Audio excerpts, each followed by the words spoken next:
سلام. بعد از صحبت‌هایی که ترامپ توی شرم الشیخ انجام داد، دوباره بحث‌هایی در داخل کشور مطرح شده.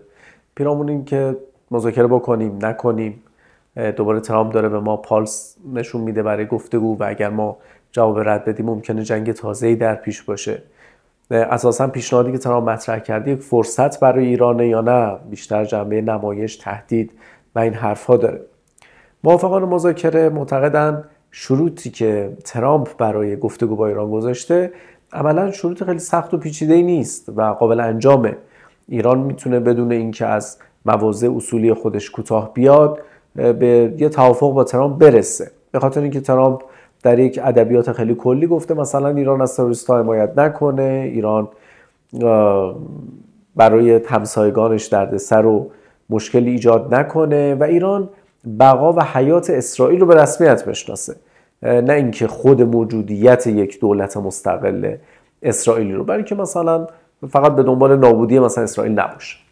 خب از نظر کسانی که مدافع توافق و مذاکره با آمریکا هستن، این شروط خیلی شروط سختی نیست. میگن خب ایران که اساسا تروریسم حمایت نمیکنه، پس بنابراین میتونه بپذیره این شرط آی ترامپ رو. برای همسایگانش که اساسا زحمت ایجاد نمیکنه و دنبال این هست که روابطش رو با اونها خیلی خوب و حسنه بکنه. و در مورد اسرائیل هم خب ایران که هیچ وقت گام جدی برای نابودی اسرائیل بر نداشته، بلکه صرفا در بیان موضع گفته که من موجودیت اسرائیل رو به رسمیت نمیشناسم. پس بنابراین شاید بتونه توافق بکنه که بدون اینکه اسرائیل رو به رسمیت بشناسه یه توافقی رو بهش برسه و بگه که اوکی من مثلا دنبال نابودی اسرائیل به طور مستقل نیستم اگر اینکه اسرائیل مثلا حمله بکنه. کما که ما در ماجرای جنگ اخیر هم دیدیم که ایران هیچ وقت پیشگام برای حمله نبود. در همه عملیات‌های موشکی که ایران انجام داد اول اسرائیل بود که علیه ایران اقدام کرد و بعد ایران صرفا واکنش نشون داد. بنابراین هیچ وقت ایران آغازگری جنگی که مثلا با هدف نابودی اسرائیل باشه نبود. با این حال به نظر میرسه که بازی به این سادگی نیست و اون چیزی که مخالفان توافق میگن مسائل پشت پرده این توافق رو بیشتر نشون میده. اون چیزی که اونها میگن اینه که آی ترامپ در بیان مواضعش خیلی خلاصه کوچه بازاری و کلی و ساده صحبت میکنه، اما وقتی پای توافق به میون میاد دیگه اون وقت پیچیدگی های اون معامله گری خودش رو اعمال میکنه. مثلا وقتی که آی ترامپ میگه ایران حمایت از تروریسم نکنه، منظورش از تروریسم مشخصاً گروه‌های مقاومت فلسطینی، حزب الله لبنان، حوثی‌های یمن، احتمالاً هشت شعبی عراق و خیلی از گروه‌های شبیه به اینهاست. آیا ایران حاضر بپذیره که از این گروه‌ها حمایت نکنه؟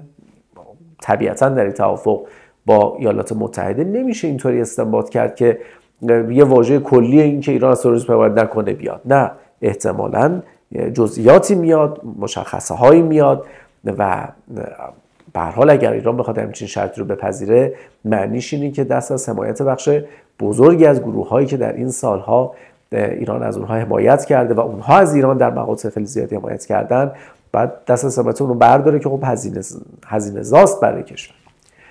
یا مثلا در مورد کشور همسایه، خب در یک بیان کلی بله ایران برای همسایگانش ایجاد زحمت نکنه، اما معنی این حرف چیه؟ در توافق که طبیعتا نمیشه انتظار داشت همین یه جمله بیاد و ما هم بگیم خیلی خب باشه ما ایجاد زحمت نمی‌کنیم. اگر مثلا در اون توافق اومد که ایران مشکلش با امارات در سر جزایر سگانه رو حل کنه، بعد چه کار بکنیم؟ اگر عنوان شد که این جزایر مثلا به امارات برسه و در ازاش مثلا دیگه ایران زحمت ایجاد نمی‌کنه، اون وقت چی؟ ما باید جزایر رو بدیم؟ سوال اینجاست، یعنی مصادیق این ایجاد زحمت کجاست؟ یا مثلا در مورد برد موشکی ایران، خب ممکنه برد موشکی بیش از مثلا 500 کیلومتر مصداق آزار بعضی کشورها قلمداد بشه در اون توافق. آیا ما حاضریم که این رو کم بکنیم؟ یا مثلا در مورد اسرائیل، خب ما به رسمیت بشناسیم حیات اسرائیل رو، نه مثلا اسرائیل به عنوان دولت اسرائیل رو. خب باز معنیش این نیست که مثلا ما باید دست از برنامه هسته‌ای برداریم. چرا؟ چون ممکنه این برنامه هسته‌ای با غنیسازی به تولید بمب اتم منتهی بشه و موجودیت اسرائیل به خطر بندازه. یا معنیش این نیست که مثلا ما برنامه موشکیمون رو باید متوقف کنیم. چرا؟ چون ممکنه حیات اسرائیل و بقای اسرائیل رو به خطر بندازه. ببینید پس نکته اینجاست که این خیلی ساده بینیه. اگر ما فکر بکنیم صحبت‌های آقای ترامپ به همین سادگیه که بیان میکنه. آقای ترامپ عادتش اینه که خیلی ساده بیان میکنه اما خیلی پیچیده وارد گفتگو و مذاکره میشه و به همین دلیل در روزهای آخری که مکانیزم ماشه علیه ایران میخواست فعال بشه ما شاهد این بودیم که آمریکا اصلا نیومد پای گفتگو با ایران. یعنی خیلی مصمم بود که مذاکره‌ای نکنه، گفتگویی نکنه تا برجام از بین بره، مکانیزم ماشه فعال بشه و حالا ترامپ مجددا داره شروع میکنه به پالس هایی برای اینکه گفتگو انجام بشه که باز باید این هم در نظر داشت که ما در وسط گفتگوهای قبلی شاهد جنگ بودیم. یعنی ما پیش رفتیم برای گفتگو و نتیجهش حمله نظامی شد که حالا آقای ترامپ خیلی با صراحت میگه اون حمله نظامی بخشی از پازل صلح خاورمیانه بوده. یعنی فراتر از اینکه ایران مذاکره میکرد یا نه، عملا این برنامه‌ریزی برای جنگ اتفاق افتاده.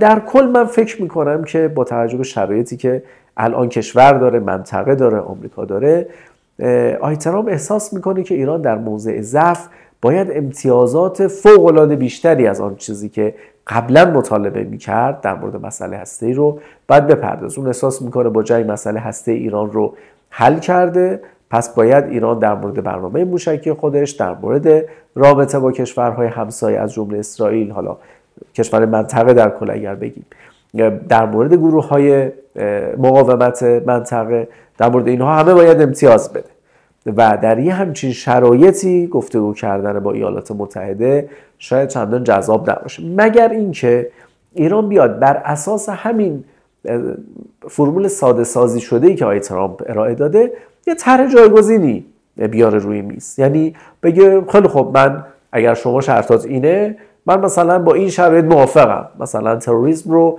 بیا تعریف بکنه بدون اینکه مثلا مصادیقش رو اسم ببره، بگه بله مثلا گروه هایی که تروریستیان آمریکا هم حمایت نکنه، ایران هم حمایت نکنه، اسرائیل هم حمایت نکنه.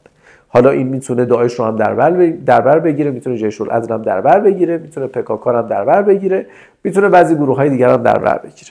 بنابراین شاید بشه به همچین مناسباتی رسید، هرچند من فکر نمی کنم ایالات متحده آماده باشه که زیر بار تعهد خاصی بره. من احساسم اینه که آقای ترامپ صرفا میخواد یک طرفه امتیاز بگیره، همینطور که صراحتا در مورد برجام گفت اون توافق بدی بوده به خاطر اینکه امتیازاتی به ایران میداده و در صورتی که ایشون دنبال توافق خوبه به این معنا که فقط از ایران امتیاز بگیره.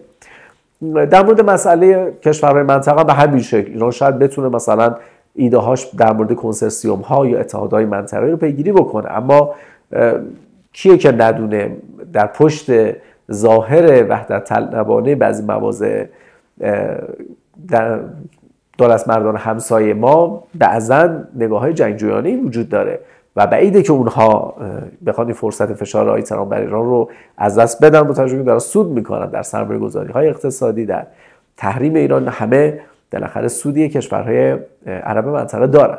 و در مورد اسرائیل هم به همین معنا شاید ایران بتونه همون ایده خودش در مورد رفراندوم رو که رهبر انقلاب بارها تاکید کردن اون رو دوباره به بحث بگذاره که ما که مخالف موجودیت مثلا یهودیان نیستیم، ما که مخالف این نیستیم که اونها در سرنوشت خودشون نقش داشته باشن، اما میایم اینو به رفراندوم بذاریم، مثلا یک کار کاملا همه پرسی. اما آیا واقعا آقای ترامپ حاضره تن بده به این ایده؟ خب اون که موضع ایران رو میدونه.